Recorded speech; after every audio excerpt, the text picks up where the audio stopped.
ಕನ್ನಡಿಗರ ಹೃದಯ ಕೆರಳಿಸಿದ್ದ ವಲಸೆ ಹಿಂದಿವಾಲ ಕೊನೆಗೂ ಬೆಚ್ಚಿ ಬಿದ್ದಿದ್ದಾನೆ. ಬೆಂಗಳೂರಿನ ಡ್ರೈವರ್ ಒಬ್ಬರಿಗೆ ಹಿಂದಿಯಲ್ಲಿ ಮಾತನಾಡುವಂತೆ ಬೆದರಿಕೆ ಹಾಕಿದ್ದ. ಇದಕ್ಕೆ ಕನ್ನಡಿಗರು ಆಕ್ರೋಶವನ್ನು ವ್ಯಕ್ತಪಡಿಸಿ ಕ್ರಮಕ್ಕಾಗಿ ಒತ್ತಾಯಿಸಿದ್ರು. ಇದೀಗ ಆವಾಜ್ ಹೊಡೆದಿದ್ದ ಆಸಾಮಿ ಕ್ಷಮೆ ಕೇಳಿದ್ದಾನೆ. ಮೊದಲಿಗೆ ಕರ್ನಾಟಕದಲ್ಲಿರುವ ಎಲ್ಲ ಕನ್ನಡಿಗರಿಗೂ ಕ್ಷಮೆ ಕೇಳ್ತೇನೆ. ನಾನು ಕಳೆದ 9 ವರ್ಷಗಳಿಂದ ಬೆಂಗಳೂರಿನವನಾಗಿದ್ದೇನೆ. ಈ ನಗರದ ಜೊತೆ ನನಗೆ ಭಾವನಾತ್ಮಕ ಕ್ಷಣವಿದೆ. ಬೆಂಗಳೂರು ನನಗೆ ಜೀವನ ಕೊಟ್ಟಿದೆ. ಬೆಂಗಳೂರಿನ ಮೇಲೆ ಗೌರವ ಇದೆ. ಇಲ್ಲಿ ನಾನು ಸಂಪಾದನೆ ಮಾಡ್ತಾ ಇದ್ದೇನೆ. ನನಗೆ ಬೆಂಗಳೂರು ಅಂದರೆ ತುಂಬಾನೇ ಇಷ್ಟ. ಕನ್ನಡ ಜನತೆ ಬಗ್ಗೆ ತಪ್ಪಾಗಿ ಮಾತನಾಡಿದರೆ ಕ್ಷಮೆ ಕೇಳ್ತೇನೆ. ಹತ್ತಿರದ ಪೊಲೀಸ್ ಠಾಣೆಗೆ ಹೋಗಿ ಕ್ಷಮೆ ಕೇಳ್ತೇನೆ ಅಂತ ಹೇಳಿದ್ದಾನೆ.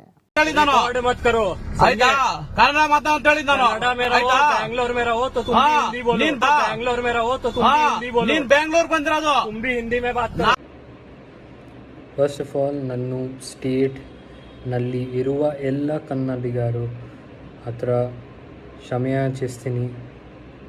ನಾನು ಪಾಸ್ಟ್ 9 years ಇಂದ ಬ್ಯಾಂಗ್ಳೂರುದ ಭಾಗ ಆಗಿದ್ದೀನಿ.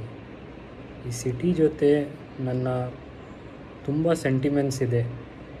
ಬ್ಯಾಂಗ್ಳೂರು ನನಗೆ ಜೀವನ ಕೊಡಿದೆ. ಅದಕ್ಕೆ ನಾನು ತುಂಬ ರೆಸ್ಪೆಕ್ಟ್ ಇದ್ದೀನಿ.